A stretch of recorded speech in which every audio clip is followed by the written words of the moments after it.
everyone. We would like to welcome you all for very first webinar from Vets in Poultry Association.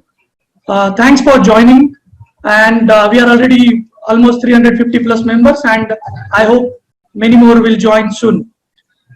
We hope you all are safe and fine with your families during these tough times.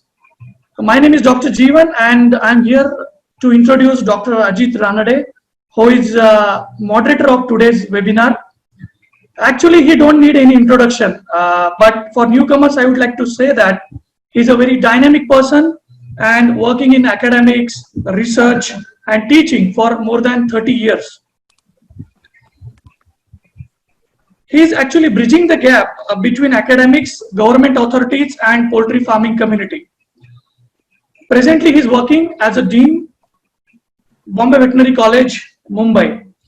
With this brief introduction of him, I would like to hand over proceedings of this webinar to Professor Dr. Ajit Ranade. Thank you so much.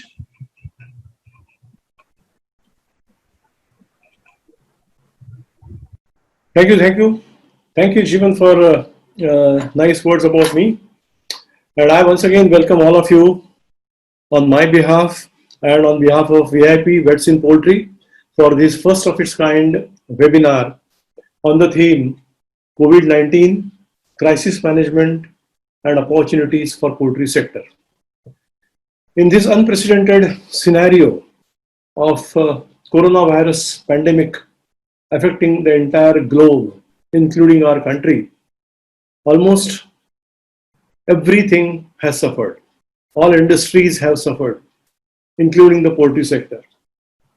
People have lost money, people are feeling cash crunch, transportation is affected, everything is affected.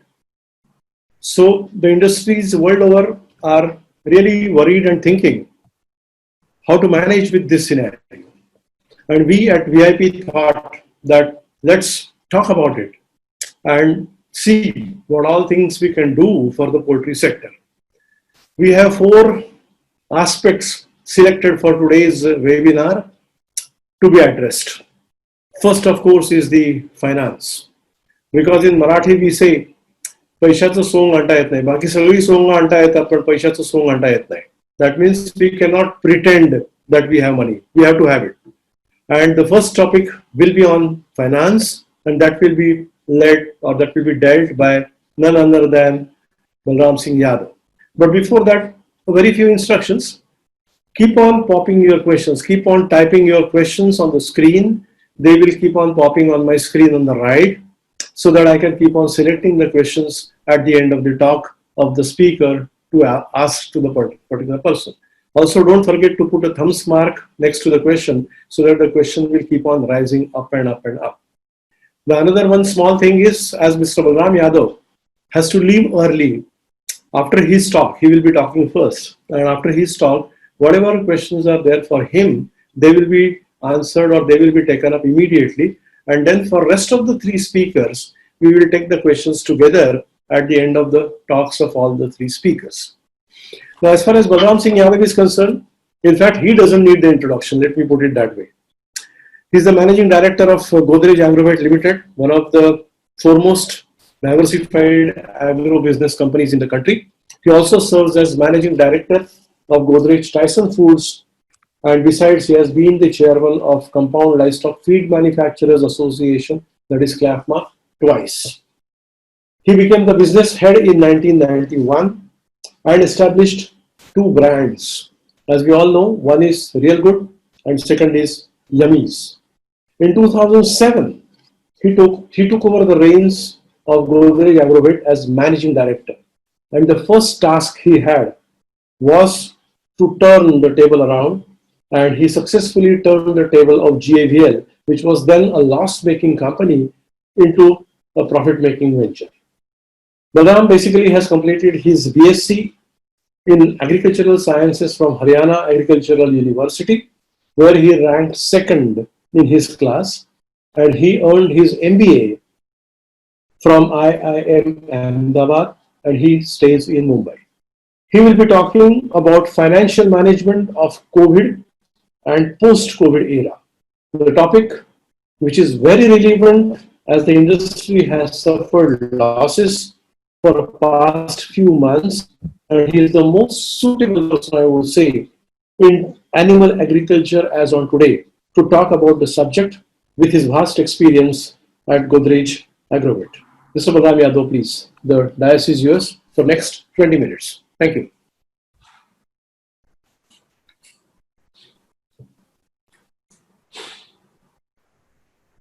जीवन unmute करा जरा. Yeah. Can you hear me now? Can you hear me?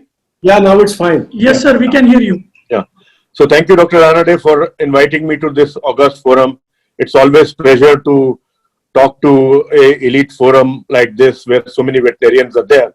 And I must tell you that I would have loved to be in this webinar for a long time, but at 5:30 there is another webinar scheduled where a lot of policy discussions will happen. So I thought that I would be participating in that also, because in spite of the fact that lot has been given, how it will be implemented is very, very critical as far as this sector is concerned. To do justice to this sector, what I will do is that I will briefly touch upon all the sectors in this industry. I represent animal agriculture, so I'll talk about broiler, layer, cattle, fish and shrimp, and I touch upon dairy also a little.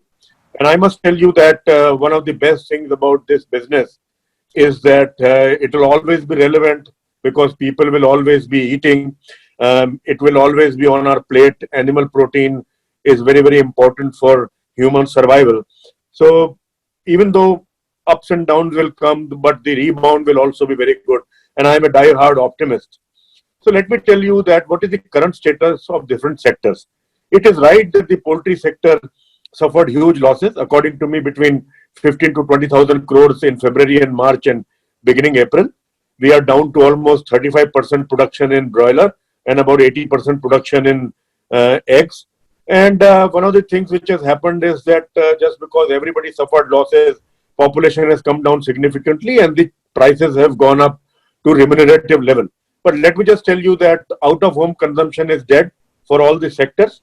So consumption levels in these sectors will never come back to original level till this COVID thing vanishes, which may be 6 months, which may be 8 months, which may be 10 months, which is for anybody's guess. So my sense is that it is slow road to progress. The grave situation of poultry does not prevail in other sectors. And I will touch upon dairy. India produces about 15 million tons of milk per month. And milk prices also crashed because milk demand went down.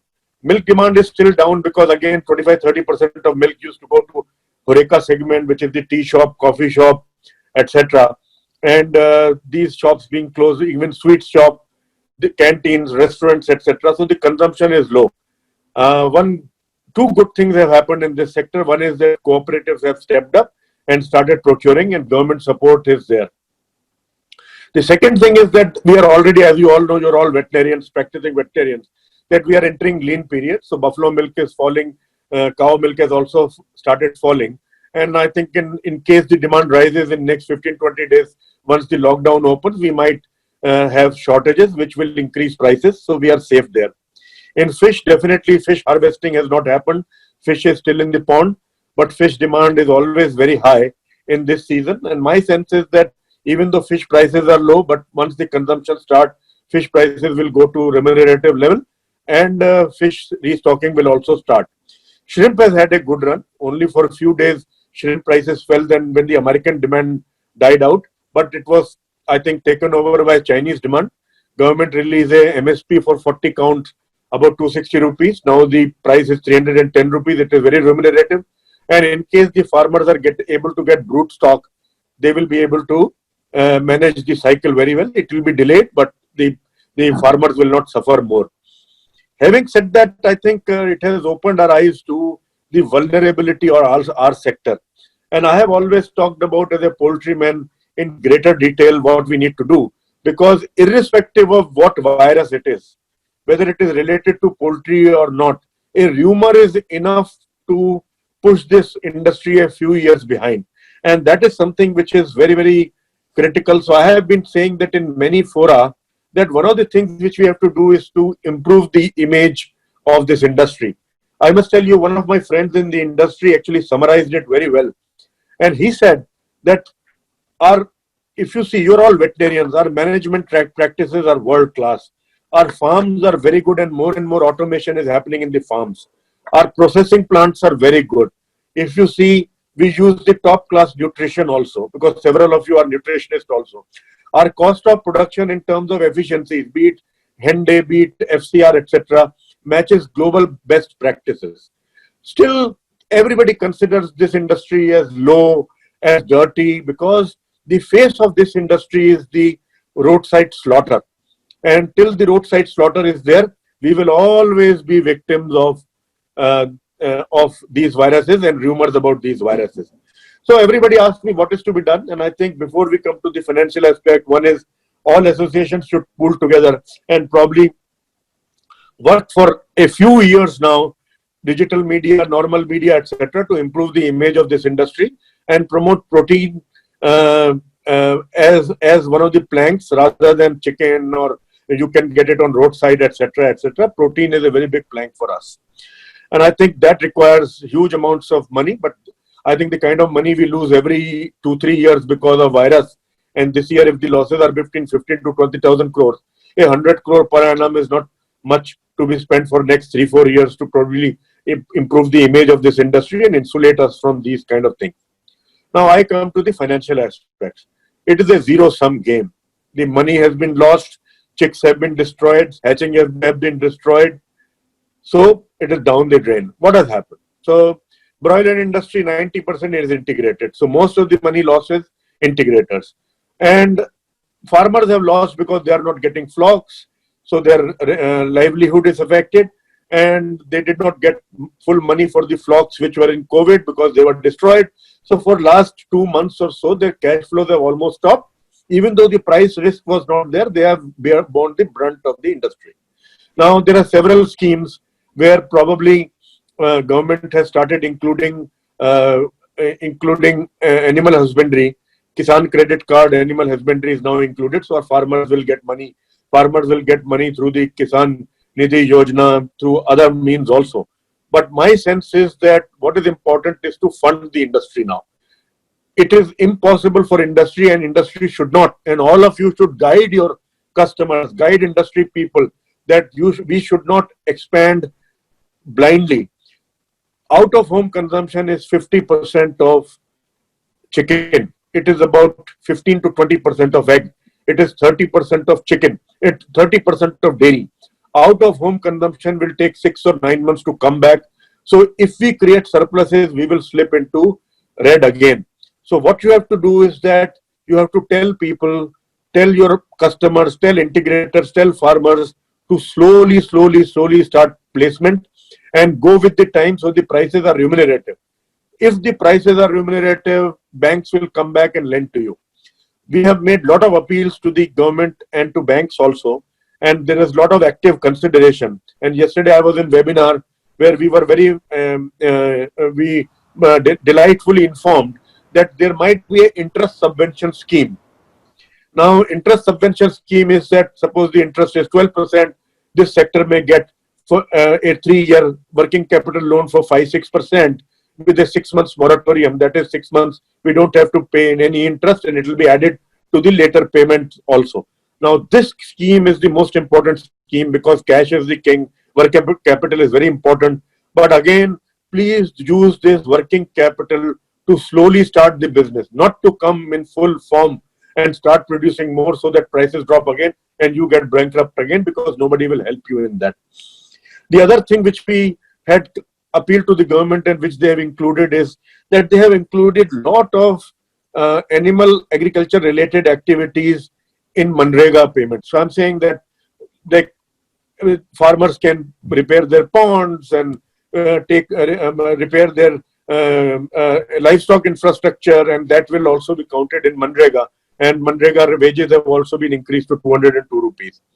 Now, one of the big investment this industry requires is processing, logistics, and cold chain. Now, I described all the sectors. Now, see the difference in sectors.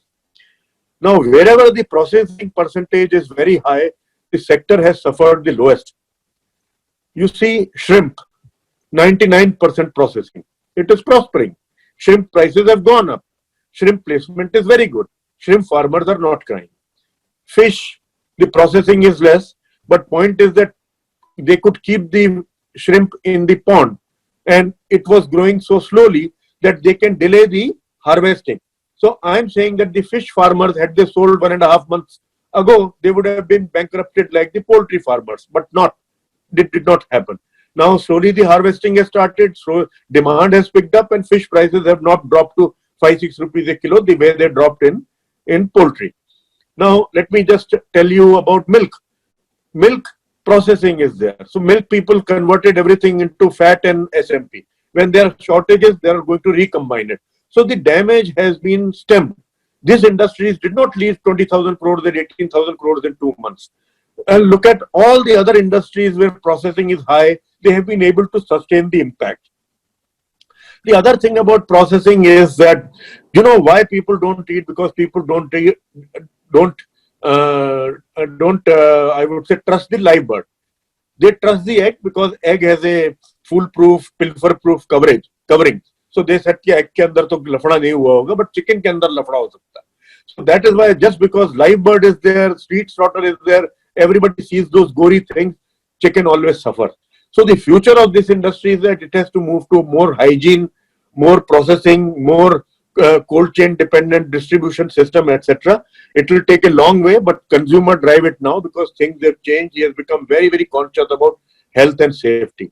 Lot of new startups have started coming in, just like Precious, Direct to Home, Swiggy and everybody. They are not going to deliver live chicken. They are going to deliver processed chicken. People will be scared for the next few months to come out. People have children. This is a young country. They will, in-home consumption will go up significantly of all products, and including ready to eat, ready to cook products also. And that is why value-added foods are getting lot of impetus because of this. And let me also tell you, this is a country which is not like any other country. We have not forgotten cooking. So household cooking will come back in a big way. And that is where hygiene, safety, good food delivered at the doorstep will be very, very important. For all of you, I must tell you that your buzzword to bring this industry to some good footing is you have to focus on technology and productivity. I am telling you that is what will drive. We have the real cost of animal foods or animal protein should continue to go down. And that can only go down if FCR keeps on coming down, if our feed becomes less costly, if our genetics improve so that it is able to convert proteins well, and mortality is less. So all these things, if the milk quality is good, milk quantity goes up, the genetics is very good. So I am saying that the technology should be the first and foremost thing. And Agriculture Minister, Animal Husbandry Minister has said that today, that they will create an infrastructure fund. There will be lot of infusion of technology in our sector. Never in past we have got such a focus, and we should utilize it. And you are the ambassadors. You are the people the farmers trust. You have to take this message to people that future is not the extension of past. Whatever we were doing in past will not work. You have to measure up. You have to improve. Do it slowly. There is no need to become a billionaire next year and becoming a pauper year next once there is another viral disease in this world. So we have to move slowly. We have to move in line with the market. As the demand progresses, we should also progress, and we should use this opportunity to change. Don't waste this crisis. You can bring whatever reform you want. Farmers will listen to you. So please advise them like that. Again and again, I'm saying that all the people who are in veterinary science, just tell people to place whatever half of what they were placing for next 6 months, 3/4 of what they were placing for the further next 6 months, and just go to 100% capacity. We don't need capex now. Enough infrastructure is there. Enough farms are there. Enough hatcheries are there. We need just working capital. Go to the banks, go to the government and ask for a subsidized loan in working capital, some kind of interest subvention to get back into the business. The money lost in this business will be made in this business only.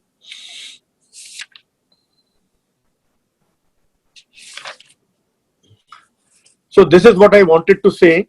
I am extremely sorry and I sincerely apologize that I'll have to leave. But before going, I am ready to answer a few questions you have, and I'll be very, very glad to answer them.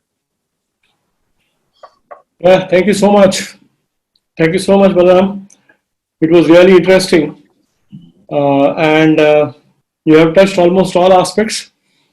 Like you mentioned about the, just a moment, I'll start my video. Yeah, sorry. So thank you very much once again. And you have almost touched all the aspects about the losses incurred. And then not only chickens and poultry, but you also touched other aspects of animal agriculture. And you also pointed out, what next, what should be the future. Okay. A lot of questions have popped up, as I could expect. Some of them which are, most important, I will just ask you within just 2 to 3 minutes. The first most important question, which everybody is talking about right now, is that there is no mention of the poultry sector in the package which has been declared by the central government. What do you feel about it? What are your comments on that? So I'll be very frank with you. One of the things, one of the advantages and disadvantages of having a very knowledgeable minister is that he understands the industry well. So if you really ask me, all my friends, and you also know that 90% of broiler industry, which has suffered the most damage, almost 15,000 crores, is integrated. So most of the packages are focused at the farmers because they don't classify integrators as farmers. So issue is that our demand should have been more from an industry point of view. So when we talk about farmers, the government says, but where are the farmers? 90% of the industry is with the integrators. You got it? Yeah. If you see a lot of packages which are coming in the dairy sector or in the fisheries sector particularly are very focused at the farmers. But in our sector, good thing has been for this sector is because farmer has been very protected because he does not take a price risk. But the only problem is that now we have to start behaving like industrialists, not like farmers. Yeah. So our demand should be interest subvention, our demand should be cheap loan, our demand should be lower taxes, etc. So my sense is that what we need today is not, nobody is going to give this industry a financial package that you take this much money. That is only will be given to the farmers. We will get subsidized loan, we will get interest subvention, we will get loans with moratorium, and that I am very sure government will motivate the financial sector to give us that. And that I am definitely saying that with lot of confidence that lot of things are on way, people are working, because that money government does not have to give.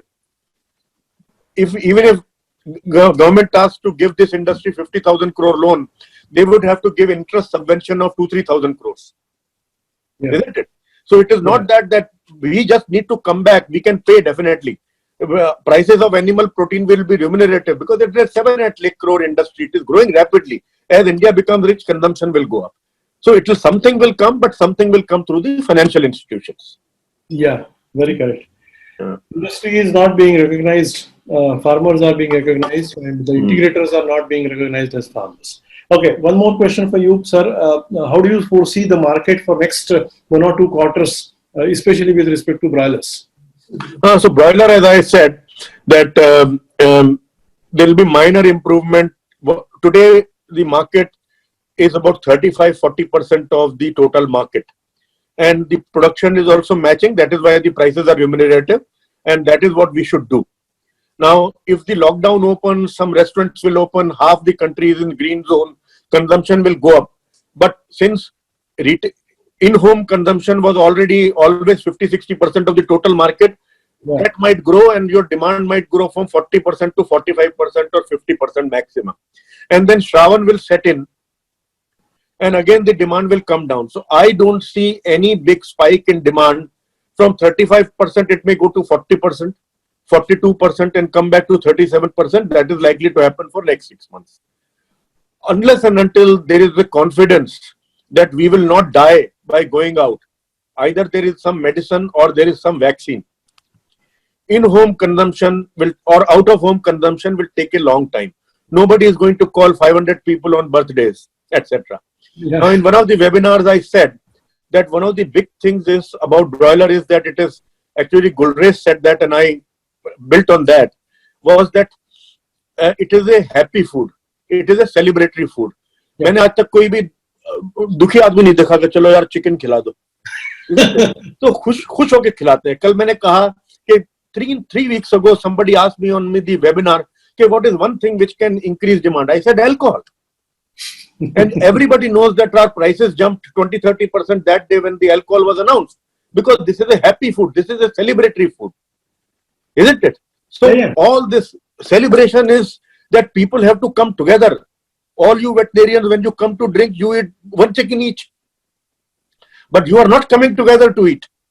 So be very careful. Just I feel that keep the production at whatever level it is for next 6 months.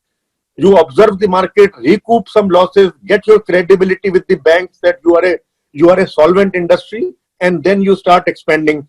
Capex is not needed because capacity is there. Only placement is needed, which is working capital. You will get subsidized loans, I can assure you. Yeah, that's very correct. I'm very much sure that you have to leave now, but one last question. You rightly mentioned about, the opportunities for processing. And we always have been talking about it, that the wet market share should go down and the processing share should increase. Can you see an opportunity because of this particular situation that yes, we can encash this opportunity? Yeah. So I will tell you, doctor, that some of the changes which we have seen is that we don't want to go shop outside. And one of the big problems of convenience is that civilizations move towards convenience. 15 years ago, 20 years ago, there used to be 1% cars which were air conditioned in this country. Now 100% cars is air conditioned. Nobody makes a non-air conditioned car. At one time when you and I were buying our first car, you remember, we used to weigh that iska average 10 aata hai, uska 9 aata hai. Acha, 1 kilometer girta hai, so we would not buy air conditioned car. Yeah. Now civilizations move towards efficiency. Amazon and Flipkart have shown that we can buy everything at home on the click of the button. Lot of food will also be bought on the click of the button. Licious, direct to home. Lot of startups will come and start delivering food. They will not deliver live bird. They will deliver processed bird. So this revolution now of value-added food products, safe food product, heat and eat food product, cleaned cut food products will be driven by consumer. He doesn't want to go and take the risk of going to the market, standing in the dirtiest place of the market with such kind of infection going on. So my sense is that a slow revolution has started. It will be driven by the consumer. We still have a very long way to go, because unless and until legislation comes on slaughter of chicken and other things in the cities, big boost to processing will not come. But processing industry forward movement has started, and it will continue, that I can assure you. And government should also not waste this crisis. The way they are bringing so many reforms in all sectors, the local municipalities should bring reform in slaughtering also. Yeah. So I think the government also, from the government side, will have to initiate the steps, to build up the infrastructure, cold chains, slaughterhouses, etc. Anyway, so I can see some 46 questions popped out for you, but now I know the time is very limited. I'll ensure all the viewers and the people who have asked questions that those questions will be forwarded to Balram, and we will try to get the answers and email them back to you. But because he has to leave early, let's give him permission to leave. And sorry, please. You mail me the questions. I'll make a small video answering these questions and send it back to you. Great. So kind of you. Thank you. So thank you so much. Really, on behalf of VIP, we are highly obliged for making it convenient to attend this particular webinar. Thank you so much. Yeah. Thank you very much, and apologizing for going early. Right. So now, after Mr. Balram Singh Yadav, we have a second topic, and that particular topic relates to the production. Just the way we have suffered on field of finances, we have suffered on the field of production as well. And there are a lot of changes that are expected in the field of production. As Balram has said, we should reduce down to, say, 30% of what it is, or 40% of what the production was, and everybody has his own figure. So what should be the change? What should be done? Only reducing the number of birds produced and the number of eggs produced is the only solution, or it has to be accompanied by some other management tips or solutions in order to keep the things under control. To listen to all these inputs about production, we have our own speaker, Dr. Ajay Deshpande. Let me introduce you to Dr. Ajay Deshpande. He is a graduate of Marathwada Agricultural University. Sir, Ranade sir. Yes, sir. Yeah, just a minute. There are some disturbances in his joining. So can we take Dr. Ravindra Reddy's presentation first? Oh yes, why not? Why Yeah, not? yeah. Please go ahead.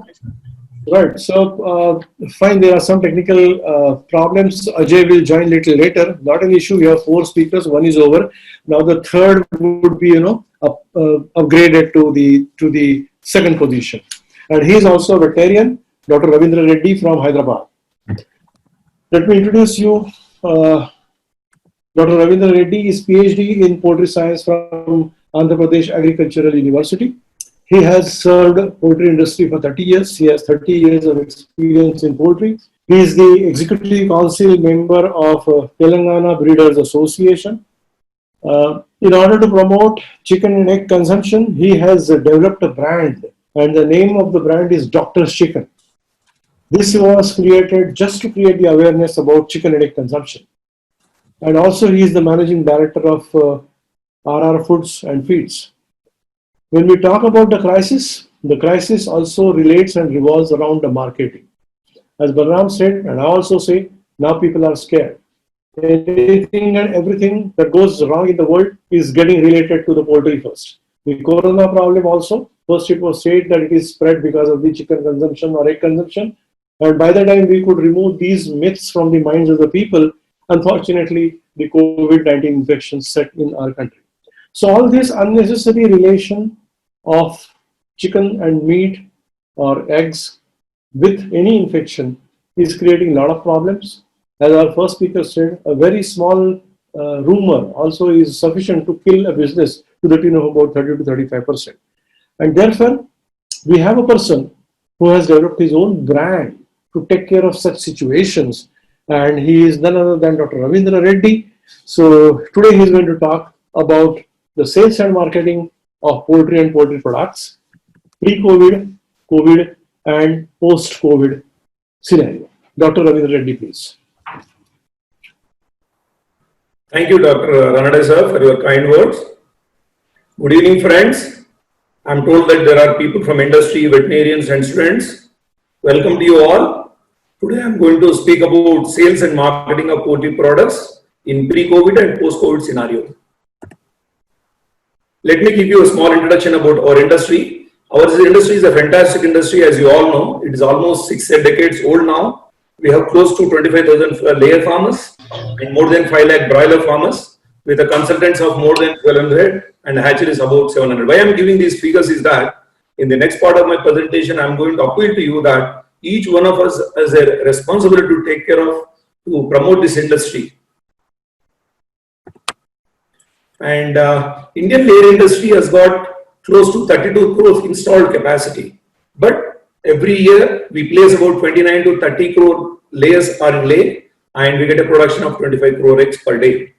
But because of the pre-COVID situation where there were rumors and the consumption of eggs and meat was hit, then it dropped. And because of that less demand, people have gone for, a lot of flocks have gone for molting, especially in commercial layers. So every year we have molting, but this year it was high figures like almost 40% of the layer population, anything above 40-45 weeks. All the flocks were force molted, resulting in only 90 to 20 crore production per day. And the egg market in India has got farm gate sales, direct marketing, institutional sales, and egg powder, etc. So the most predominant one is the farm gate sale. This we need to really understand. We need to do something about it. In India, it is 70%, close to 70%, and direct marketing by farmers is about 19%. And if you look at the impact of COVID on layer farms, our production cost was always around 4 rupees. And this last 6 months, I'm going to compare from December 19 to till date, December 19 to May 2020, then the average cost of production was 4 rupees 20 paisa. Whereas what we realized was only 3 rupees. What does that mean? We almost lost 30% of the production cost itself. Then coming to the broiler breeders, we're going to talk about the cost of production of hatching eggs. For example, now last 6 months again, if you consider the same period, the cost of production generally in breeders used to be 16 rupees before, but last 2 years because of the high raw material prices, especially maize and soya, the costing has gone up to 17 to 18 rupees, depending on the cost of feed, then the climate and the disease situation in that area. Whereas what we realized, if you can see in the graph, there's a drop in the price to the extent of 0 to 4 rupees for the hatching eggs. So it has resulted in an average price of 13 rupees in last 6 months, which is 40% loss on the production cost itself. Then coming to the very important subject, that is broiler sales and marketing. Today, if you look at the broiler sale and marketing in last 3 episodes, like pre-COVID, during lockdown, and what we are going to experience next 1 year, pre-COVID time, we have a retail sales of 60%, which includes mostly the domestic consumption. Then institution sales was 40%. And we all know what has happened after pre-COVID rumors and especially after lockdown, the institution sales has dropped to 0.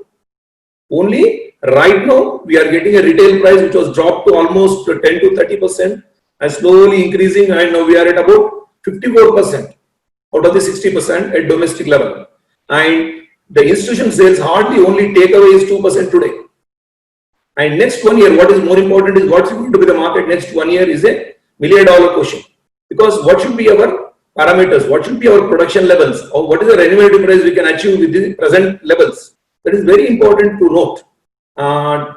Then retail, what I'm expecting the next 1 year, there are going to be roller coaster method wherein we have ups and downs. Like today, we have very good price for the broilers, and once the production increases, it's going to definitely drop. So I'm expecting that original 60% retail, if we work hard, all of us work hard together and come out with new innovative ideas in retailing and packing and packaging, then we'll definitely achieve almost 65% of retail. Originally, the retailing is only 60% of the total consumption, and I'm sure we'll take it to 65% if we work hard on this. Look at the institutional sales. You know that we are expecting that hotels and theaters may open from mid-August. Even then, people will not be ready to go to those theaters in the same way what we have seen before. So what I can estimate or expect is that institution sales getting to 20 to 30% out of the 40 what was there before itself is a big challenge. And the placements, very important here, I would like to specify that what we are going to place, either broiler or a layer farmer, is very critical, because we have a habit wherein we think that I am more efficient, let me put full flocks in production so that I will gain money, and people who doesn't have, we always assume that others don't have money and they will not place. But as Balramji has rightly said, this time is different. Next 2 years, 1 to 2 years are going to be very critical. Don't think that you only have money, you can make money. No, it's not possible. We have to operate at 50 to 60%, max 80%. Then only we can survive. Then same thing, if you look at in the graphical form, the institutional sales at 25% to, 25% itself is a big achievement to what we are going to get next 1 year. Then coming to the commercial broiler farms, what has happened to commercial broiler farms after Corona? We have seen that once the Corona declaration has come from China itself, because the rumors what we got in the market and in the social media, we have lost our sales very badly. And February we had a tough time in selling our product. And we have all over India, we should appreciate our veterinarians, our industry, the bureaucrats, and the government has really supported us, and we have gone for the lot of chicken melas and promotional programs, awareness programs. Definitely that has helped us. But within the time, by the time you could get that result out of these promotion programs, the real Corona entered India. Then we have seen the serious and real crisis. That's how the broiler prices dropped to almost 0 to 5 rupees kg. And all of us lost money. And the average realization was around 40 to 50 rupees for most of the people. But this example, what I am showing is from one of the integrators in Hyderabad, where he luckily could sell all his birds because his operations were a bit low and he has got his own trading. So that's how he could manage to sell all his produce. That's how at least his March realization was at least 20 rupees. So his average is around 58 to 60 rupees. Then most important, I was telling you that I'm giving the number of farmers and the people involved in the industry. should take note of this is that it's a big opportunity and also our responsibility toward the society, Indian society especially, that India is suffering a lot in terms of the malnutrition problems. We have got almost 50 to 60% children are below 5 years are undernourished, and they have got a lot of health problems today. And looking at this UNICEF report, we practically, from the support of this Hyderabad industry, we have gone to the villages, we have surveyed in 20 to 30 villages around Hyderabad, and we were shocked to see that the children, especially in the government schools who are studying, are from the poorer community, and there the malnutrition problem was 70 to 75%. So this is a point where we should take it, and we should talk to the government and highlight this point, and we should take the help of government. And this noon meal is not going to correct these issues because it's a very severe noon meal program is already there in our state. Like in Telangana and Andhra Pradesh, it is 5 days a week, and in Telangana, it is 3 days a week. In spite of that, we have got malnutrition problems very severe in villages. So somebody has to take this into account, because noon meal is not taking care of this problem. So some entrepreneur, some NGO has to come in, wherein we can provide breakfast to these people on some expense from the industry or some expense for the government. Maybe we have to chalk it out. And I have already seen, why I am saying this suggestion is that I have already seen few villages in and around Hyderabad where people like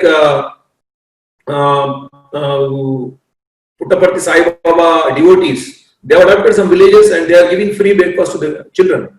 And in that village, when we found these problems are less. So it's definitely one important point I want to raise here to our industry friends, that let us come together, talk to the government, take the help of the government, if not subsidies, if not any financial direct benefit, let us take the support from the government in promoting our consumptions. And to promote our consumption, we know we have got an excellent product with us. Every one of us know what is egg, but we are not able to reach to our consumer what this egg is, how much it has nutrition in it, and what is its worth of. A lot of our industry people say that it is worth of almost 20 rupees, because the protein what we get, if you compare with the market prices for the quality protein, because egg protein is a standard protein, the biological value of 96%. So we have got excellent source of vitamins, minerals, calories, and calcium. If you can quantify this and give value to all these nutrients in eggs, it's worth of 20 rupees. And I'm not saying that it is theoretically, because people are selling it today. Any enriched egg today is sold between 10 to 25 rupees in India. So I'm sure it is not easy. All the eggs cannot be sold in a branded market, but there is a beginning to it, and people are shown that it can be done.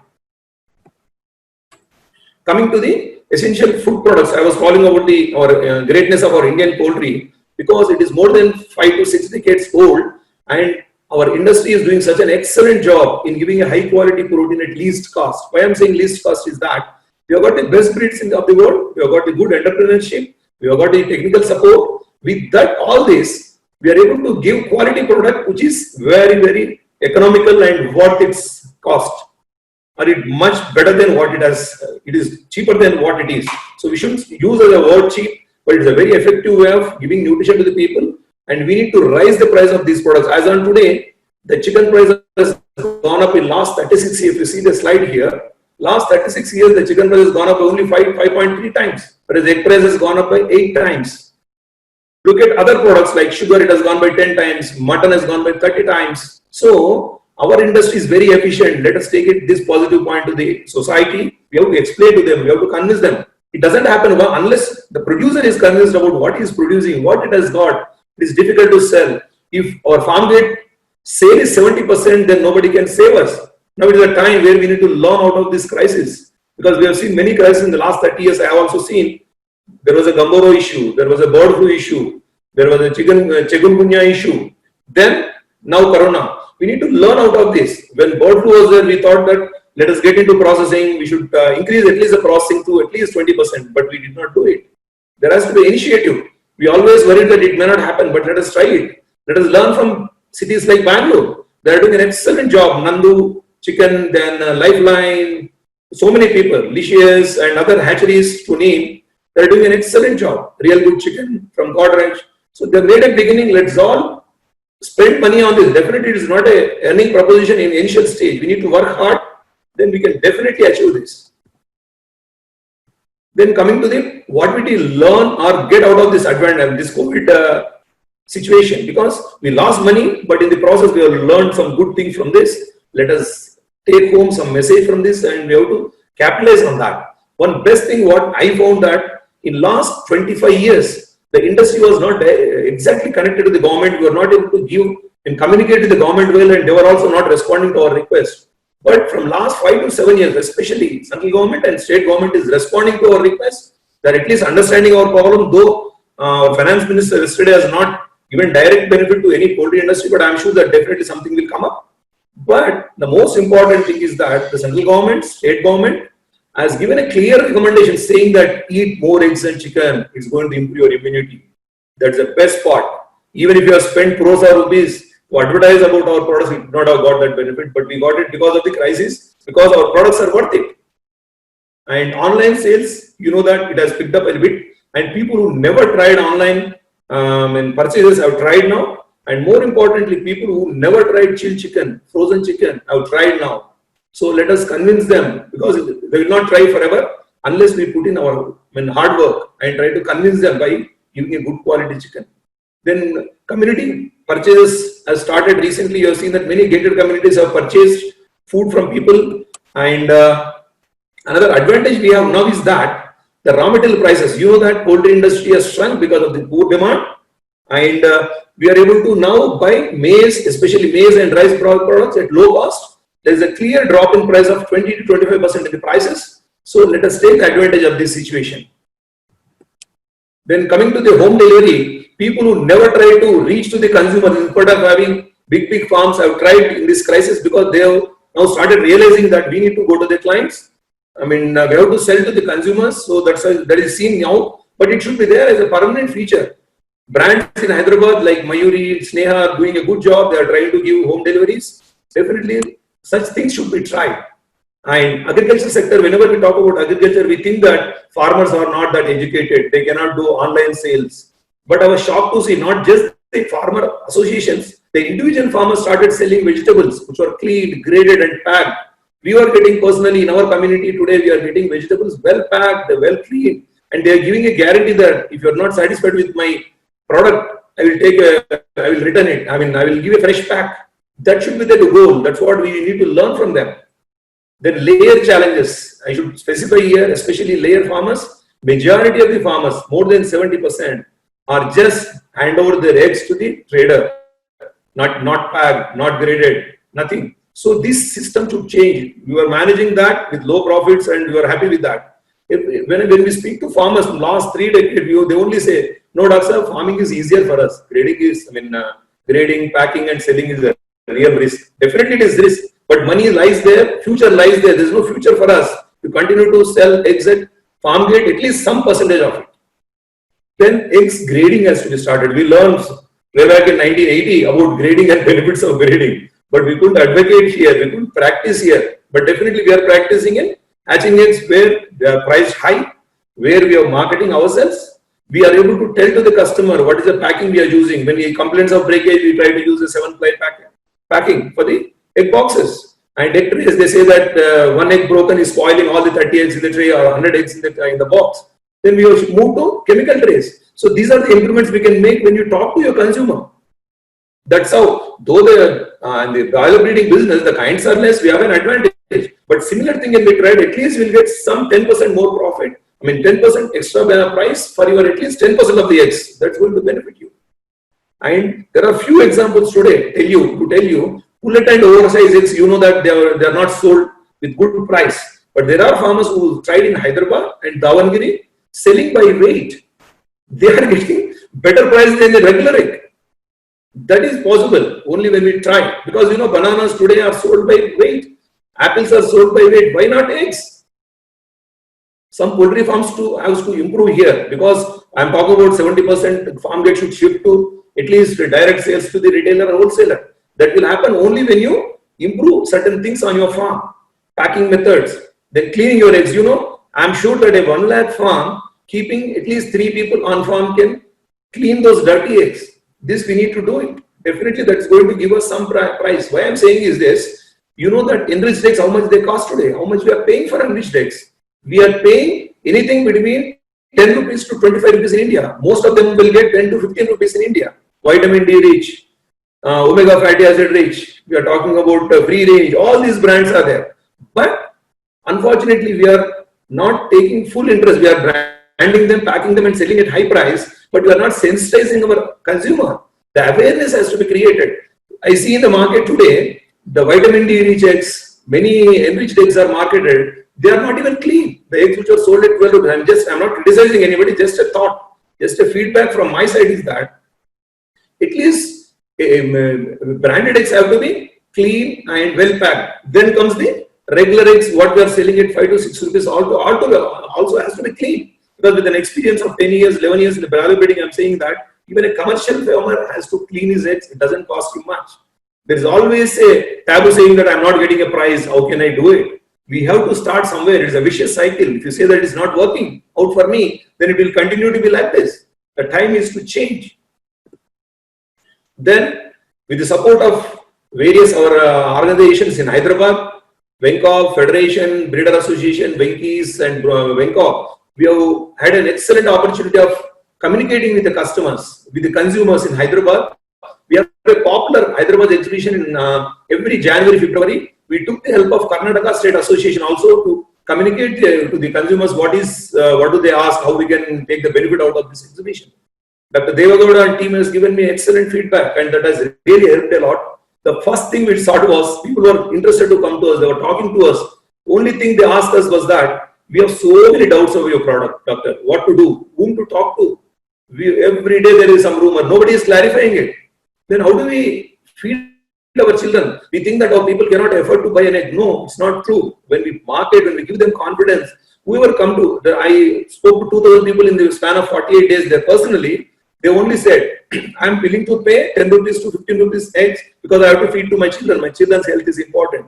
We need to really note this point. And when we talk about chicken also, chicken is good for your health. Why are you not eating? They say that which shop to buy, sir. We are worried. Lot of rumors. Then when we give our outlet names, we were happy. So somebody has to give them confidence. To buy our product, people are willing. It will take some time, but it will happen. So as I said earlier, Balram sir also said very clearly, we are going to have a roller coaster ride. We are going to see very good days, then very bad days. So it's not going to be a smooth sailing anymore. So next 12 to 8 months is going to be very critical. And our producer, consumers both are hit because we could not sell some of our products. They were paying more, like today they are paying more for the chicken, not for the eggs at least. So this has to change. Now the migration is going to be a critical point for us. A lot of laborers have moved out of their working places. Unemployment is going to be a key role. The purchase power is going to change now. Transportation cost is also going to go up. The market share is again important. People will not like to lose their market share, but at what cost? Your market share to be protected, and with what volumes you can protect your market share is going to be a challenge. Then more important thing for especially our South Indian friends, that all our products, eggs and chicken was going to eggs, hatching eggs, chicks was going to North. Now, very soon, next 2 to 5 years, we cannot have our market in North. We need to take care of our markets in South itself. We need to look for consumption or exports because the consumer points are becoming the production centers. And more important is that processing branding. This I always stress upon. It is tough. Even I tried. It's not very easy to do it, but we need to do it. Like there are now at least 20 players in India who are doing successfully, who are happy about it. So let's all try it. And government lobby is going to be very important for us. And what is our future challenge? Vegan and animal rights organizations. They feel what they are doing is right, but it is up to them to understand what they are talking about. Vegan especially is a fashion, I tell you. Today, I told you rural areas, 70 to 75% people are dying, are suffering out of malnutrition. And these people talk about some fancy things. No personal about them, but if somebody is really interested in India, let them go to villages and see their problems. The children of 3 years are weighing 3 kgs. Children of 11 years are underweight by 15 kg today. This is a fact. I will show you in the villages. So this group of few lakh people are directly involved in our industry. Let's all work together and go to these people, convince the rural people and these government circles also to help us. Because we are willing to give such an excellent product. But if you don't even give this 4 rupees to 5 rupees per egg and 70 rupees live weight price for the broilers, how would this industry survive? So we need to convince the farmer and the consumer about this. I am personally telling you that this is definitely going to help. And our challenge is going to be logistics, supply chain. It has to be increased. Cold chain has to be increased because this crisis, everybody is asking, that's what to do. Our eggs are not sold. Where is cold storage? Few companies, few hatcheries are given an option, but that was not sufficient for that day. So, Dr. Reddy, sorry to interrupt you. You'll have to wind up a little faster. yeah, just one slide. Yeah. So one good thing is that some brands are trying online sales, and government support is required for this local marketing and processing. Then GM seeds, you know very well, I will not go into the details of that. GM seeds will reduce our production cost by 30%. Our job is to convince the government. Then zoning will help us to improve our, increase our exports or to have our exports during the bird flu outbreaks. The last but not the least, let me stress on this. I request all of you to understand this, that let us have some demonstration farms in at least 10 important states of India, where a consumer can have a chance to see our farm, how cleanly we maintain, what kind of food we give. Nobody, as a humans, we don't eat a balanced food. So when we tell them, when we took our friends or other consumers to my farm, they were shocked to see that such an excellent management in farms, we'll eat more. So I would like to tell and conclude with this point that this poultry industry has got an excellent future. This corona is definitely caused problems for us. We can definitely come out of it. It's only a teamwork that can help us to come out of it and help our society for a better health. Thank you. Okay, thank you. Thank you very much. Can you please stop sharing the slides? Yes. Yeah. Thank you. Yeah, thank you, sir. Thank you very much, Dr. Reddy. And I knew this is going to happen because all the speakers which we have selected are so practical oriented, and really they have been working in the field for more than 25 to 30 years that it is difficult, to conclude or to summarize the topic in 20 minutes. But we have a little bit of time limitation. Now I could see about 27 questions for you, Dr. Reddy. I will select some of them and I'll address you a little later. Now let's go ahead with the third speaker, which actually was the second speaker, Dr. Ajay Deshpande. And as I mentioned earlier, he's going to talk about the production. A little bit of introduction about Dr. Ajay Deshpande. He graduated from Marathwada Agriculture University, Parbhani in 1992. Then he joined Tarakeshwara Hatcheries. Over there, he worked with Anak 2000 and pure lines of H and N. These were the two strains which were existing in those days. He worked at various levels. Right from joining as a trainee veterinary officer, he rose to the position of General Manager Technical Services. Then he left the job somewhere in around 2000, and then he started his own consultancy services, then started his own breeder farm. Then in 2006, as everybody suffered, he also suffered huge losses, but never mind, he came out of that. And then he shifted from Indbro, which was the breed which he was having, to Cobb in year 2007. Then he tied up with Yojana Poultry Farm, our Raju Bhosle, and they formed a partnership firm. In 2011, they carried out vigorous expansion of the breeder facility, and now they have 1 lakh breeder capacity farm. Then they entered into integrated farming, contract growing in year 2013, and presently he is placing about 14 lakhs of broilers per month in and around Pune area. He is now the managing director of Siddhivinayaka Breeding Farms Private Limited, and he is the president of our own Vets in Poultry. Welcome, Dr. Ajay. Now the dais is for yours for about 20 minutes regarding the production, pre-COVID, COVID, and post-COVID era. Your suggestions. Thank you.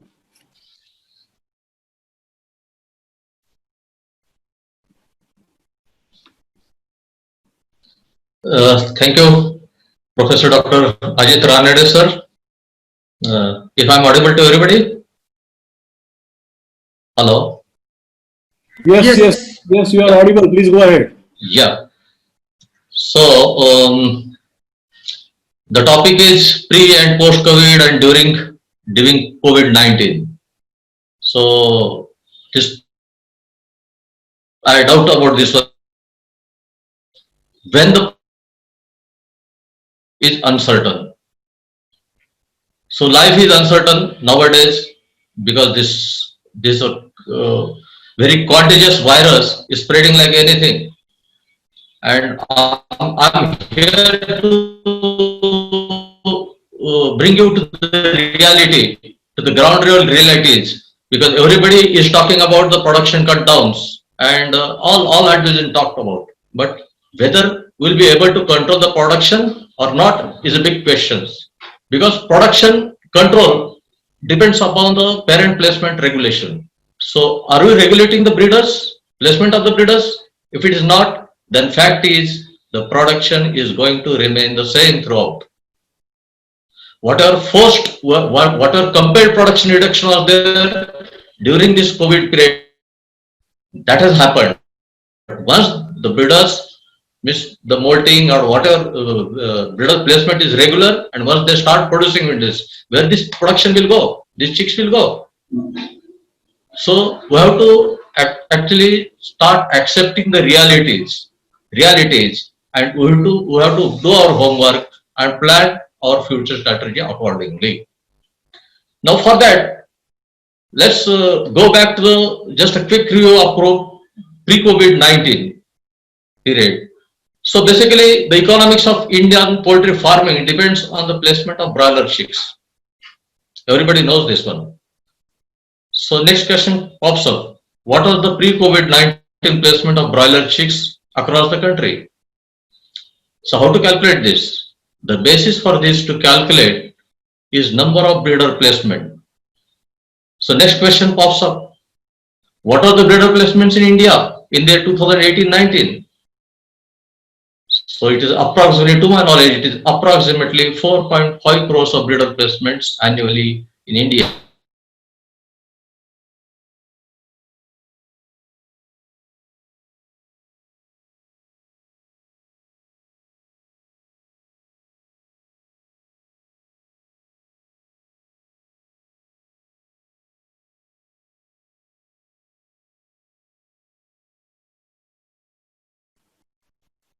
Hello.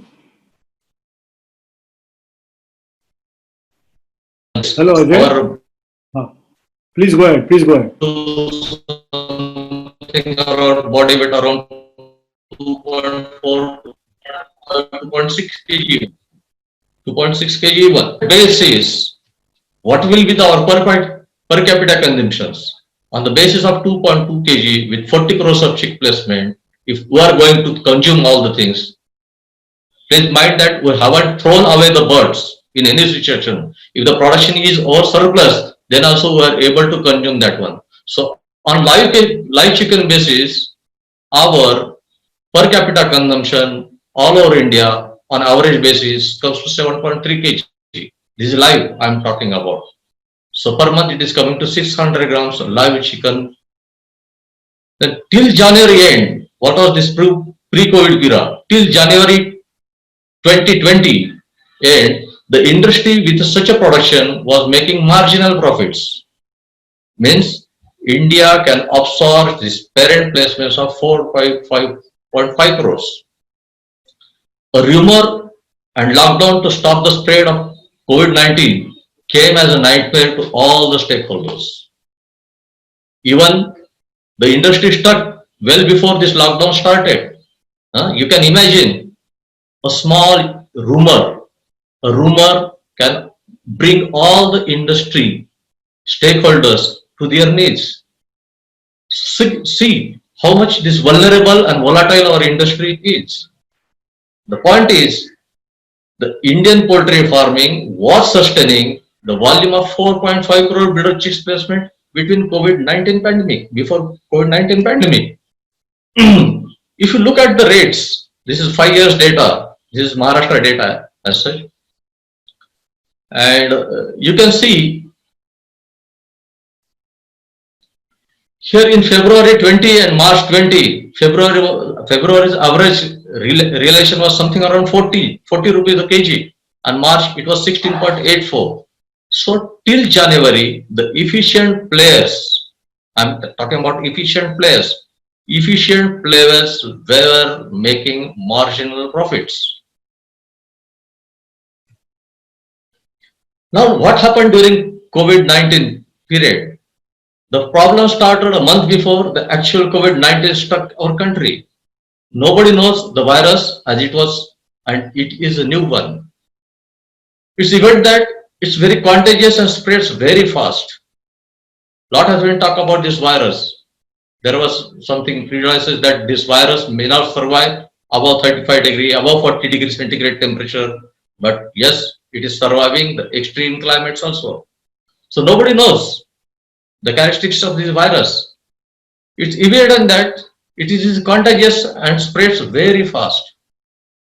Human life is utmost important, hence panic sets in. Poultry sector suffered a lot because of the movement restrictions imposed.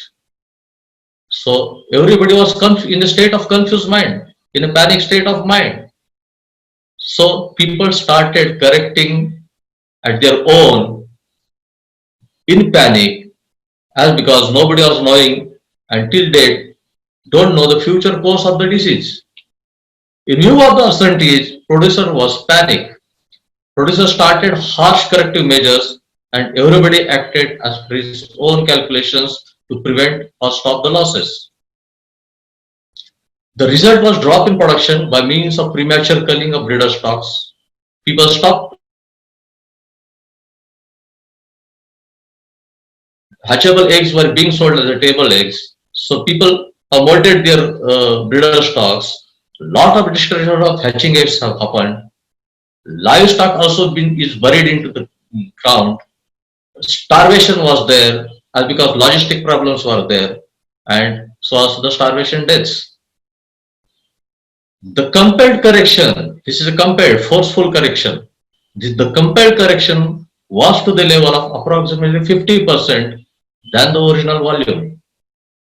Suppose 4.5 crores or 40 crores chick placement was there. So all India, the chicks placement has come down to abruptly to 20 crores or maybe less than that. We don't have the data, but people have culled their livestock right and left like anything in panic because they don't know what is going to happen. Many go up and surrender to the situation, creating more panic and chaos.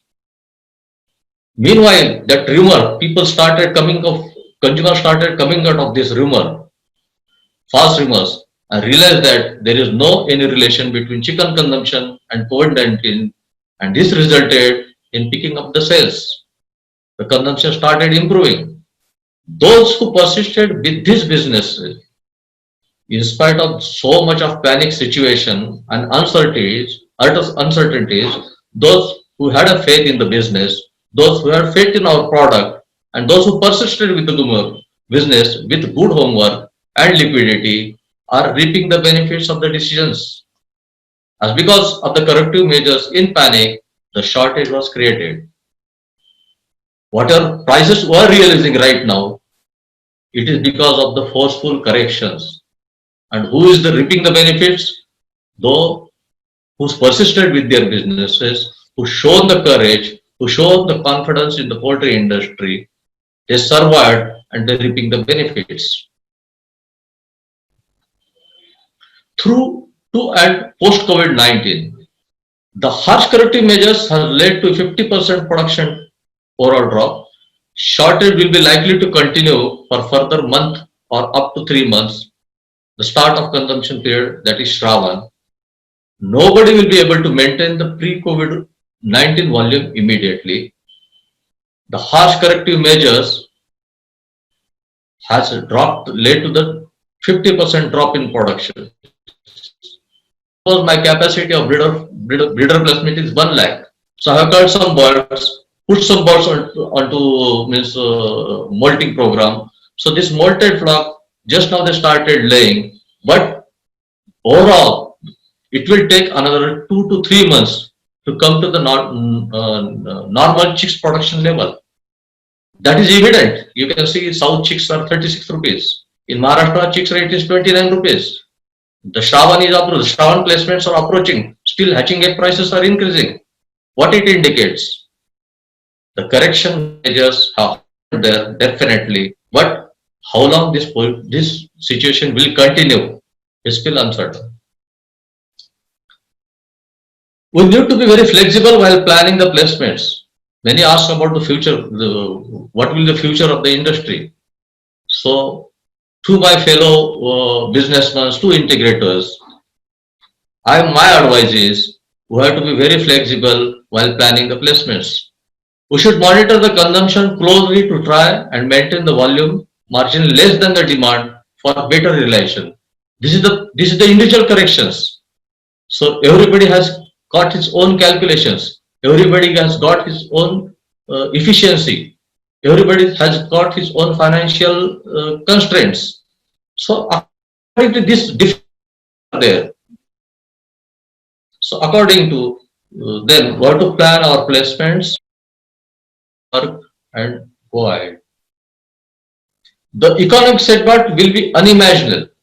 What are the facts and realities and challenges in coming days? The economic setback will be unimaginable as many will lose the jobs.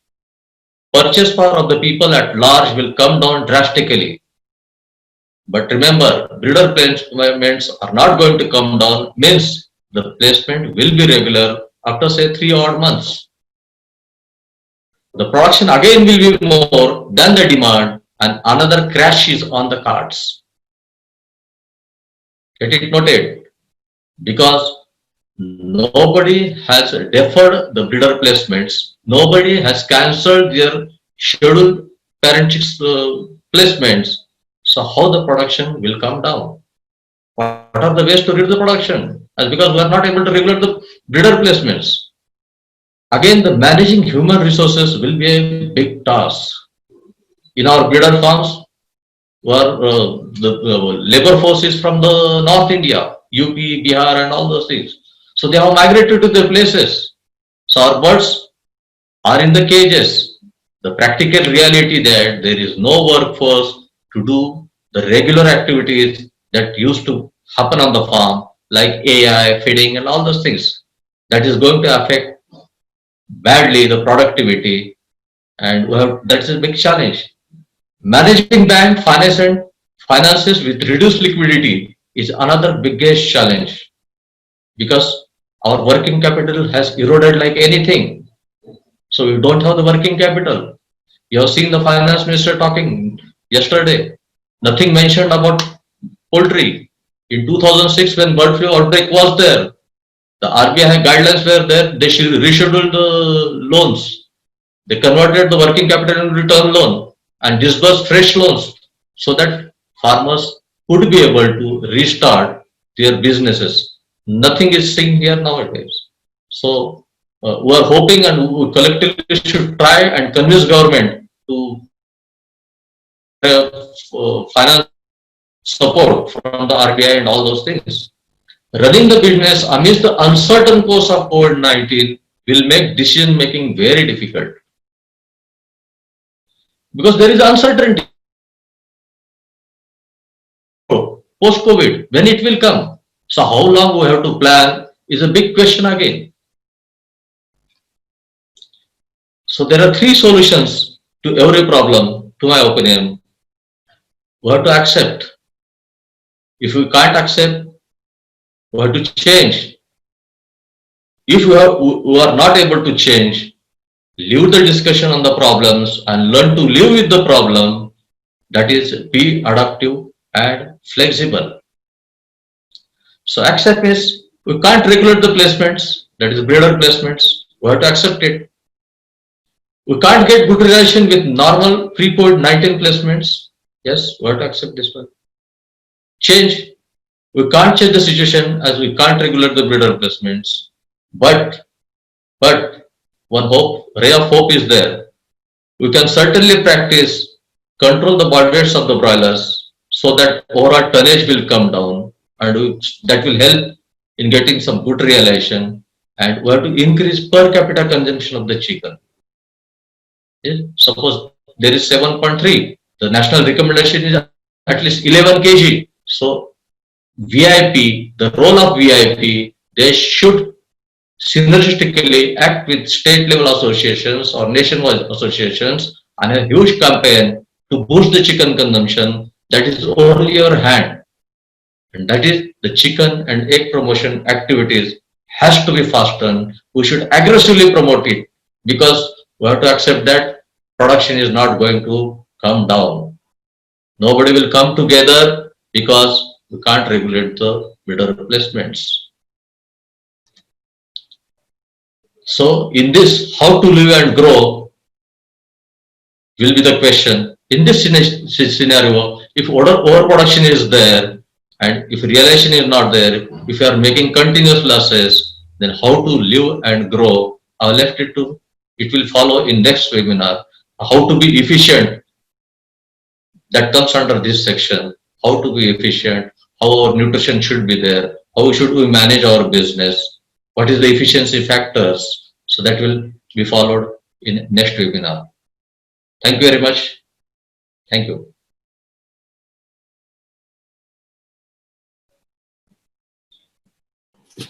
Okay. Ajay, can you please? Yeah, thank you.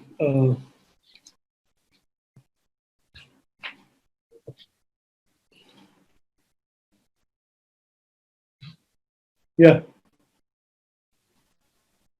So, thank you, Ajay. It was the most practical kind of a presentation, I would say. You are into it, absolutely. You are feeling the pinch of each and every small aspect which the farmer is facing, and you have addressed that.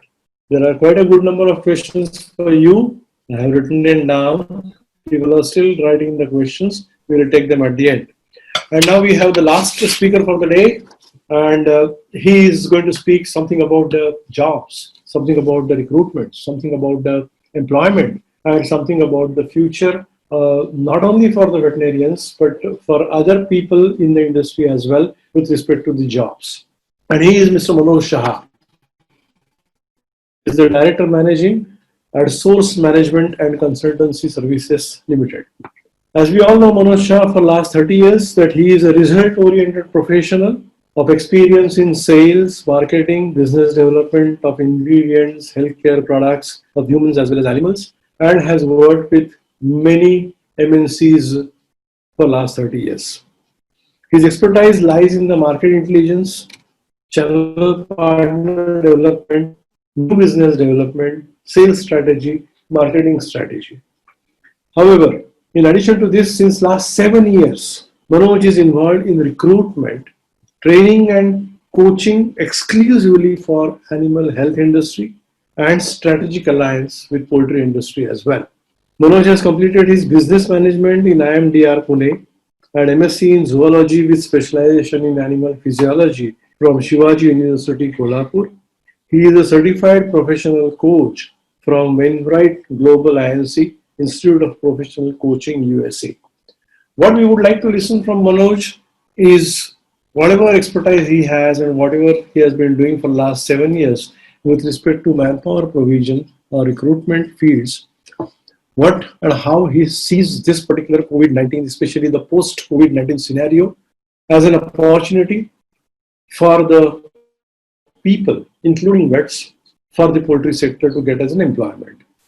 Manoj, the stage is yours, please, for next 20 minutes. Thank you. Thank you very much, Dr. Ranade and Vets in Poultry.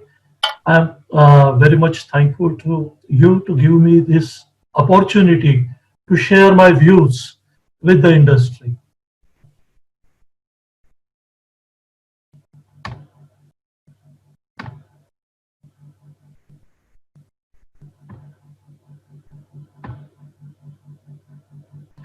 So basically, my topic is employment, self-employment scenario, post-COVID, pre-COVID.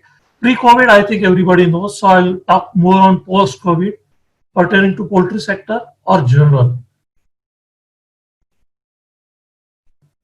See, again, most of the people talk, so I'll not talk much on this slide, but what I would like to emphasize in this slide is poultry industry is one of the industry which is directly connected to the basic needs of the people, and that is food. And this industry is quite organized in India. We are in top 5 in egg as well as broiler production, and we are contributing 1.2 trillion rupees to the government of India. And directly or indirectly, 4 million people are employed with this industry. So this industry has no other option but to bounce back. This is what I want to communicate. Now the coronavirus disease, COVID-19, has taken entire world on the storm. We are not an exception to it. Everybody, all major countries in the world are on the storm. So the important thing is that we have seen challenges in the past, and I always follow the code. So challenges are what make life interesting, and overcoming them make life meaningful. So this is very important, that this challenge, today it is big challenge, but tomorrow we will see that we have overcome this challenge also, like we have overcome bird flu and many other challenges in the past. This is a data of International Labour Organization. And what this data shows basically is that there will be definitely a job loss, unemployment or underemployment up to 25%, depending upon how much GDP growth drop we have globally. So all this graph is showing about the three scenarios. What happens if GDP growth down? The first scenario is if global GDP drops by the world in general. The first scenario is if GDP growth drops by 2%, second is 4%, and third is 8%. So if GDP drop happens around 8%, the job loss across the globe will be more than 24 million people. And the fundamental thing we need to understand is that because of COVID, there is going to be a job loss. Now, I have taken a study from one of the consultancy from Canada, which is relevant to India. The numbers may be different, but the trends will not be different. So this is Ag Careers. This is a consultancy from Canada, and they have interviewed 600 respondents in Canada, and the results are on the graph. The first question was, what do your job got impacted? And 72% people said there is no impact on my job. 28% people said yes, my job got impacted because of that. Out of which 12% people said that I have to work for reduced working hours. You know, in Western world, they get paid on hourly basis. How much hour person works, they get paid. So the cost reduction was done by asking them to work for less hours. 5% people were laid off and 1% people were terminated. So this type of situation is happening in Canada also. Then the second question was that whether training and education was given to you properly. Again, 59% people said yes. 11% people said average, and 30% said below average. The third question was, is your employer ready to deal with COVID challenges? And 66% people said yes, above average, 22% people said below average, and 12% people said average. And then, are you working from home? The next question was, are you working from home because of COVID-19? 44% people said yes, 36% said we cannot work from home, and 15% people said we can work from home but would like to go to office, and 5% people said we always work from home. The departments which we are working need to go to work are operations, manufacturing, warehouse positions, and production. Interestingly, 32% of the people from accounts and finance has said that we need to go to work, which is surprising. Whereas the departments which are working from the home and employers are okay with that are engineering, research, quality control, marketing communication, sales, and customer service positions. Now let's look at employers' perspective about the working from home. So only 15% people were very stringent that they do not wanted their people to work from home. 85% people said we will accommodate work from home wherever possible. And 69% employers said that we will in spite of COVID. So that gives a positive sentiments to the market. So this was a survey, and as I said, this survey trends will be similar for India, but numbers will be different. We don't have any study for India done this much systematically, so I have picked up from Canada. Now, very important thing is this COVID challenge is going to change the skill set, or there is a different type of skill set will be required to fight against COVID or post-COVID situation. And let's discuss about that.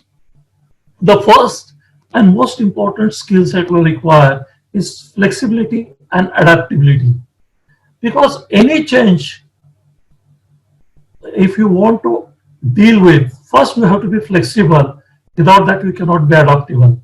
And the people who would be there flexible, they had continuously upgrade and refresh their skills. They are going to be preferred by the organizations in post-COVID stage. The people who are very stringent will have less preference as compared to people who are adaptable and flexible. Now, tech savvy. This challenge is going to increase technology across the board. And I mean to say that technology of artificial intelligence, big data, and virtual and augmented reality, robotics. So many things are going to come. Even the people from accounts has to use different type of technology. So technology savvy, tech savviness is another very important skill, irrespective of which position you are working. Data literacy is third important skill. The reason is we are getting a lot of data. Now data is available abundantly. How to make sense of data is biggest challenge. And the companies who make sense of data properly, they plan and as per the need of the customer, and the people who cannot make sense of the data, they become irrelevant whatever data they have. So very important thing is people should able to understand the data, interpret that data for the benefit of the employer or business.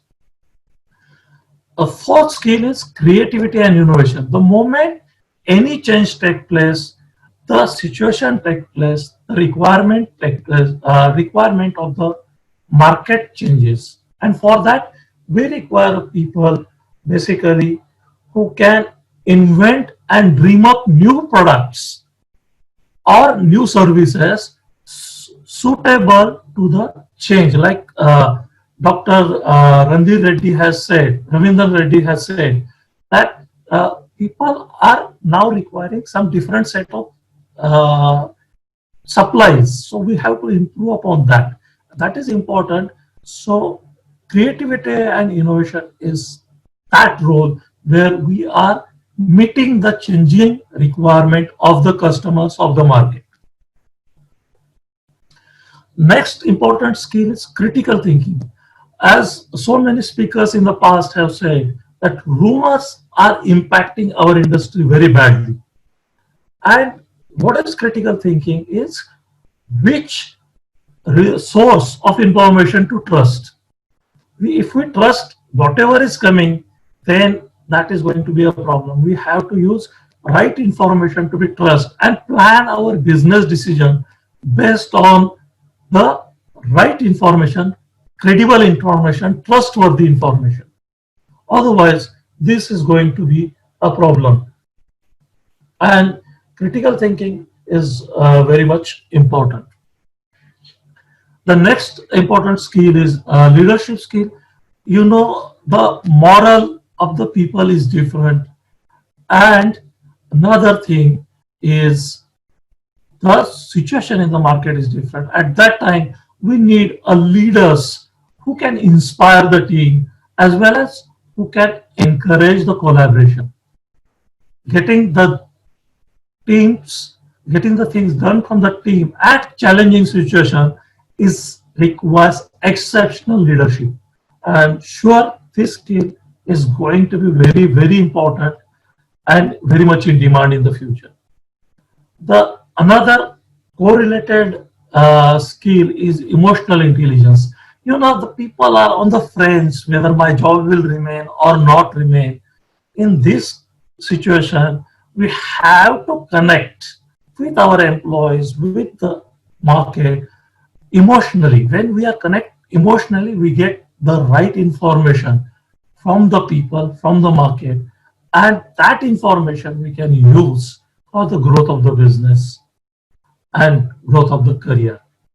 And the ultimate and most important skill, we need to commit for lifelong learning. I was just reading one article in which they have said 35% of the skills which today we are thinking are very important will not be relevant after 5 years. So skills are going to be changed. The requirement of skills is going to be changed quite periodically, quite faster, and we need to deal with that change. And for that, we need to continuously upgrade our skills. Fortunately, there are a lot of sites which are available who are providing free skills training. So people should upgrade their skill with whatever possible way. That is very important for the future. The most of the people, you know, in our industry are saying that we have to work in the interiors, we have to go long, and that job will not be suitable to the females. But this is a good opportunity for gender equality, because now, because of Corona, there will be a different set of challenges. The customer will not be available for one-on-one meeting for at least next few months. Till vaccine comes, still something foolproof comes. No customer would like to take challenges. So we have to meet customer through his mobile and through his computer, his laptop. And for that, new set of skills are required, for which males as well as females both are equally competent. There is no reason why we should say that males are required. First important thing is inside sales, because you have to do yourself through web conferencing and all. The inside sales people can do that while sitting in the house or while sitting in the office.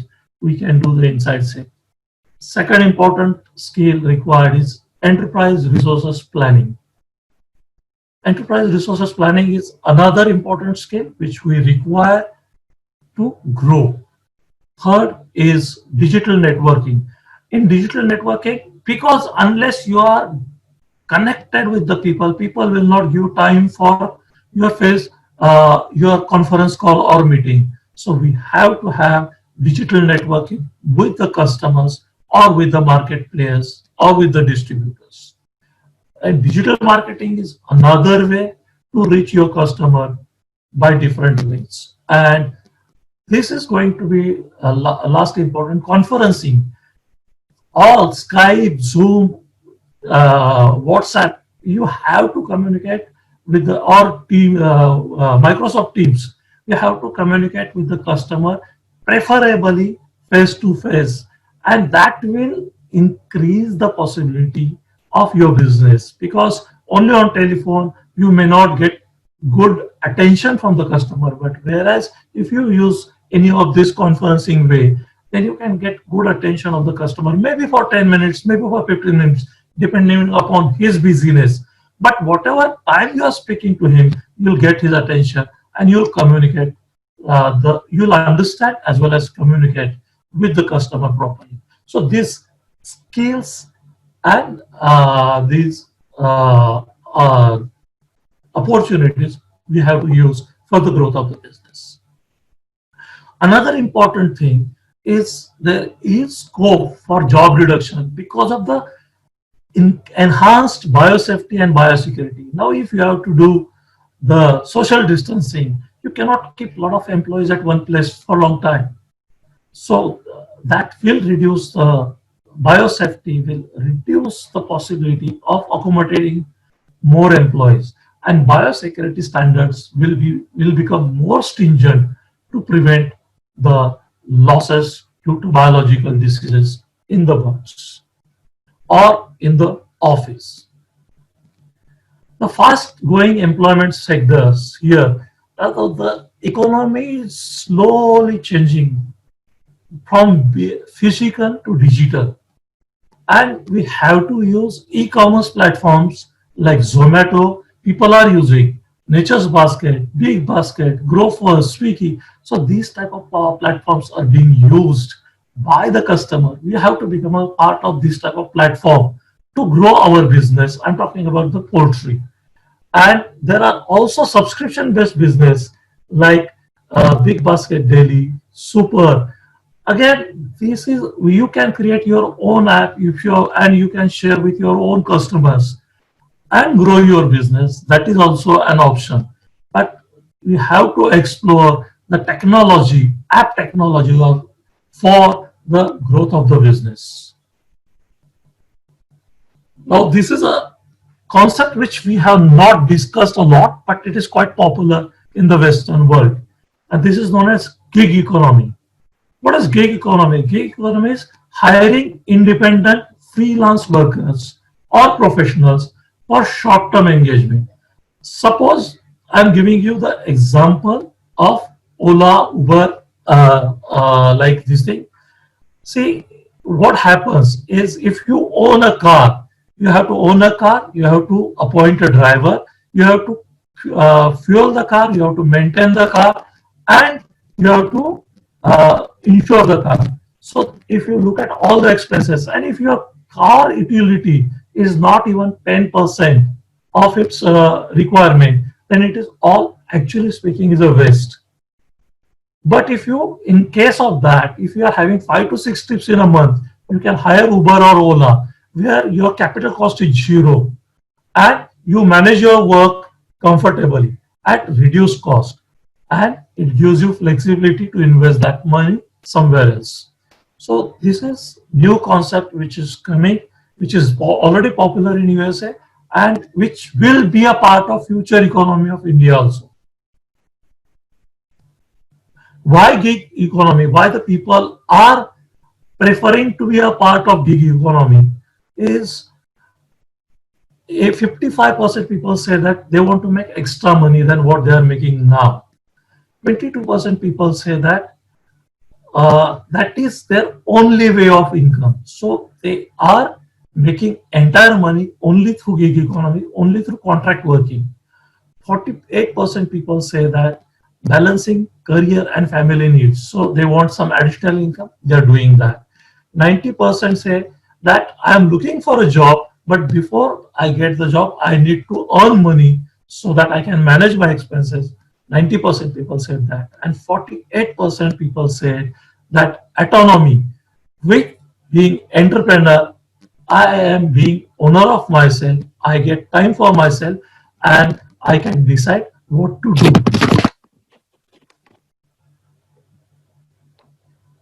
Just a second.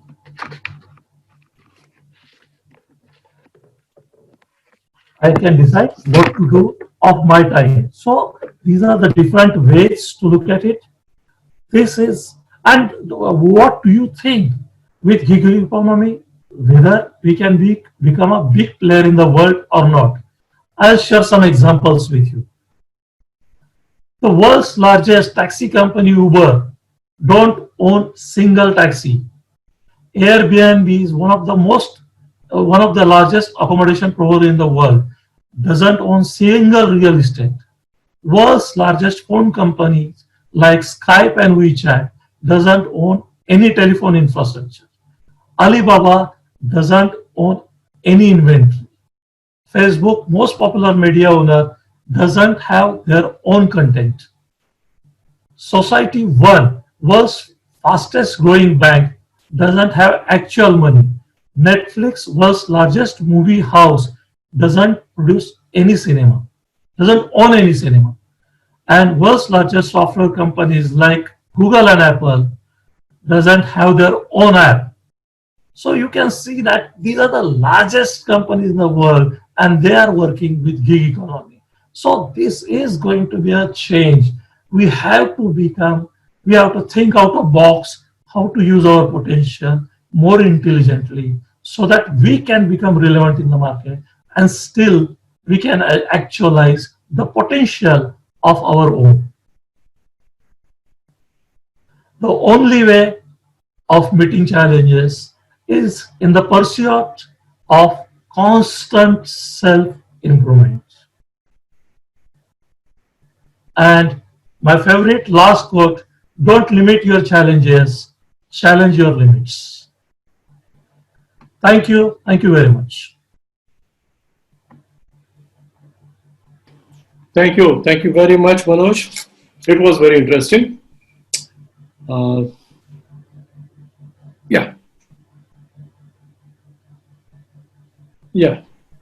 It was very interesting. Thank you very much for the same. Now we have left with about 17 minutes for question and answer, and I have some 111 questions to be asked. So what I'm trying to do is trying to select some of the most relevant and important questions which may occur to the minds of many people and asked one by one. Manoj, as you are online, first question to you only. A very interesting question. I also want to know the answer of this. Are senior people good for the industry? And if yes, then how to use them? See, if you see my last couple of slides, gig economy, senior people are important to industry because of their experience, but they need not to be a part of employment of the industry. They have to share their expertise on the time they are spending for the task to be performed. So they get their autonomy and also they get money, what they deserve because of their experience and expertise they have achieved in the industry. Right. There are 2-3 similar kind of questions which talk about, the techno-savvy nature which you explained. So there are some questions from the students that what kind of soft skills you are referring to, which we need to develop. I have already mentioned, basically to maintain the job and also to get the job, both. I have already mentioned that 8 skills. Now you can get the skills from YouTube to LinkedIn Learning to any job sites, learning sites. Most of the skills are free. You have to just upgrade yourself with the skills. If you want to have certificate, then they charge you, but otherwise you can learn the skill free. There is no charges required for learning this thing.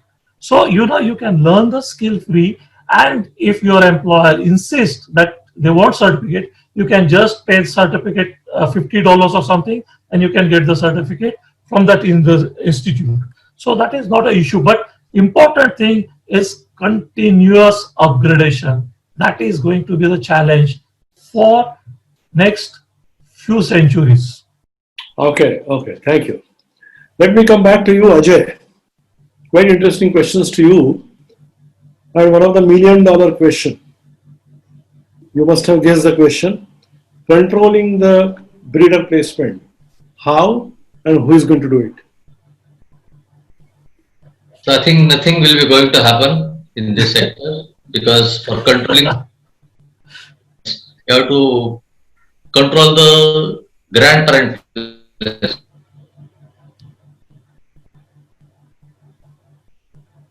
I think there is some and it internet is very problem. difficult, Yeah. difficult scenario. So that's why I told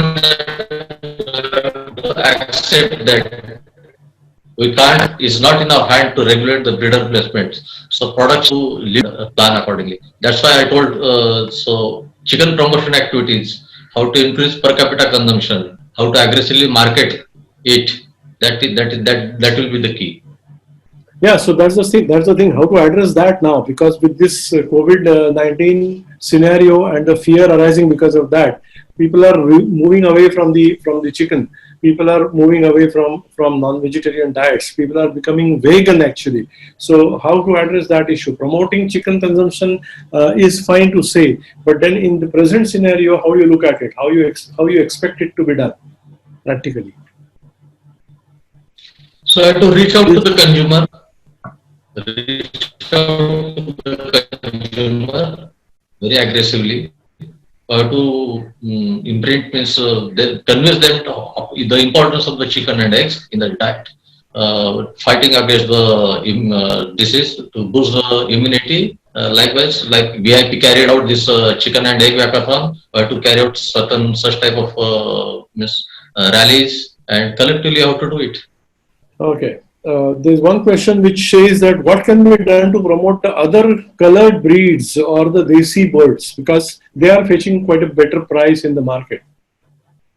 What all efforts can be done? Ajay. Okay, for color birds, its market is very limited, sir. It can't be done on large scale. So it will remain limited only. Though the scope is there, because there are low input technology birds, the productivity is very less, the production cost is high, so it is very difficult to catch the market on large scale. So it has got a limited scope. These are low input technology birds. Okay, Dr. Reddy, some very interesting questions for you, sir. How to change the present mindset of the people and make them shift from wet market to the brand and to the frozen chicken consumption? Yes, sir. It is a very good question, because all of the consumers we have to give them awareness about the cleanliness of the chicken, the convenience in buying from the processed units. Because in a chicken center, though they are improving on the hygiene, definitely a processed chicken can give you, especially chilled is very convenient for us. Frozen, maybe it will take a little more time, only institutional sale only is happening. But chilled chicken in Bangalore, let us see the example of Bangalore, they are very happy with that. Nobody will have that tension of going to the shops and buying from the wet markets. It is convenient, it is more safer, more cleaner, definitely, as compared to the chicken shops. So we have to, it is a continuous process. We have to talk to the consumers through various means, social media and various means, personal communication also. So we have to convince our consumer to buy it. That is definitely going to increase, but it will take time. Right. Dr. Ajay as well as Dr. Reddy, how about virtual promotion? People have been using channels of virtual media and virtual publicity for rest of the things, like online, for example. How about going for marketing chickens and eggs through the virtual means, social media or whatever, for promoting the eggs and chicken? Yeah, Jay, you can take it first. Yeah, because that is the best tool actually available nowadays, and it can be done via Facebook and all social medias, what you are doing like that one. And online marketing is catching up.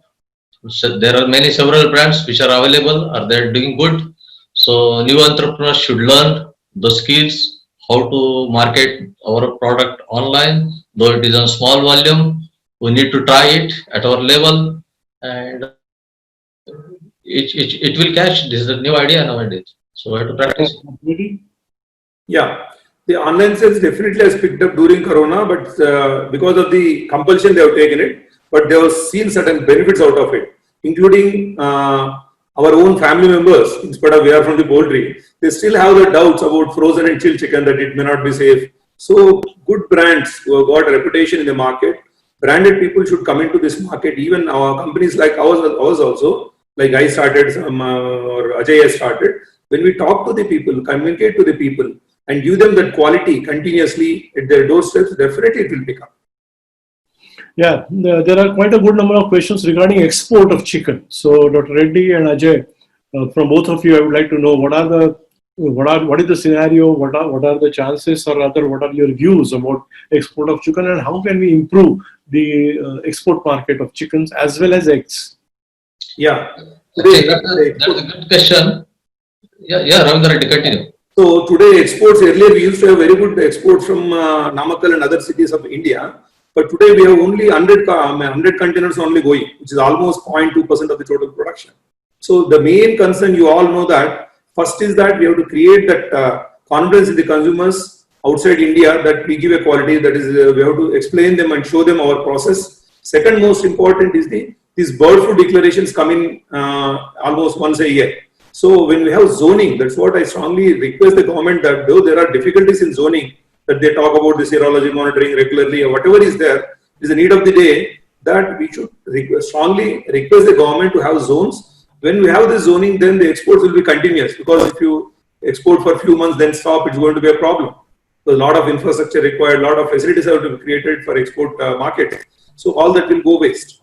So it is a zoning, it is awareness, it is an improvement of our quality and business. Okay. So guaranteed supply, we should guarantee the supply, continuous supply. And this frequent declarations of bird flu will break the chain of supply chain. That's the biggest issue.